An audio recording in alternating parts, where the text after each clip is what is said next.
מכירים את המחוות האלה שאנשים עושים כשהם מתרגלים יוגה או מדיטציה? המחוות האלה נקראות מודרה בשפת הסנסקריט, והמטרה שלהן היא לתעל את אנרגיית הצ'י לכיוונים הנכונים. איך כל זה קשור לטרנספורמציה דיגיטלית ולכלי התוכנה של סיסטמטיקס? תתפלאו.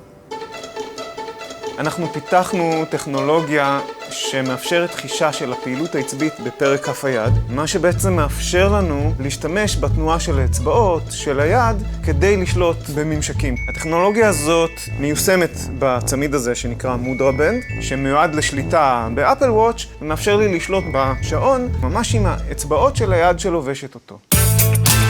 אז למעשה אנחנו רק בשלב התיאוריה, או שיש איזה מוצר אמיתי להדגים לי? רוצה לראות? קדימה. מה שאתה רואה כאן זה בעצם הפעילות העצבית שמגיעה מפרק כף היד שלי. זה לא סיגנל מכני, זה ממש מגיע מהמוח. אני צריך להתכוון כדי שזה יקרה. אם למשל אתה תזיז לי את האצבעות, אתה יכול לראות שכלום לא קורה. אני לעומת זאת יכול ממש לרצות לעשות תנועה, ויכולים לראות את הסיגנל החלש הזה שנוצר, שהוא ממש רק מהרצון שלי.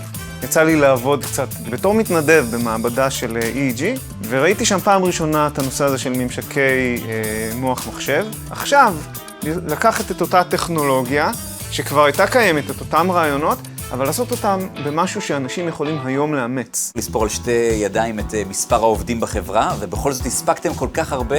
תסביר. בעצם אנחנו עושים פה הכל. אלקטרוניקה, עיצוב תעשייתי, מכניקה, תוכנה, ופרוטוטייפינג זה דבר שהוא מאוד מאוד חשוב לנו כדי לקבל פידבק מהיר. הצמיד הזה למשל, זה ספציפי, הוא מודפס. ספרו לי קצת על תהליך פיתוח המוצר, המודרה בנד. אנחנו חברת סטארט-אפ קטנה ואנחנו צריכים לעבוד מהר. אז תהליכים פה נורא זריזים ומשתנים, מאפיינים איזשהו מבנה פנימי, סטרקצ'ר פנימי. משם מיכאל עובד על האלטיום, אני יכול לראות את הדברים בסולידוורקס, אצלי על המחשב.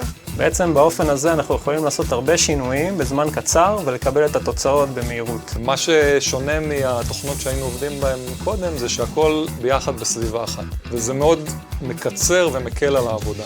בעבר היינו צריכים לעבור בין תוכנות שונות. פה אנחנו יכולים לראות שיש לנו את התכנון הסכמטי, את התכנון של המעגל המודפס, ואת התכנון התלת-מימדי. אני יכול בלחיצת כפתור ממש לדמות ולתכנן את הקיפול, ועל ידי זה גם לתכנן את התבנית שאיתה ארנולד הולך ממש לייצר את הרצועה פיזית. טוב, אנחנו נמצאים במעבדה שלנו, אפשר לראות שיש לנו מדפסת של פורמלאב, עוזרת לנו לבדוק סוגיות ארגונומיות, לבחון מנגנונים מכניים, ובעצם דברים שהתקנו ועשינו בסוליד יום לפני כן, אני יכול לקבל אותה ממש היום, יום למחרת. מילה לעתיד, ספר לי מה החזון של Wearable Devices. החזון שלנו הוא למעשה לקצר את הטווח בין הכוונה שלך כמשתמש והפעולה שאותה אתה רוצה להשיג. החלום שלנו זה לאפשר לכל בן אדם סופר פאוורס. אני מאפשר לך לשלוט במה שאתה רוצה, פשוט על ידי זה שאתה מתכוון.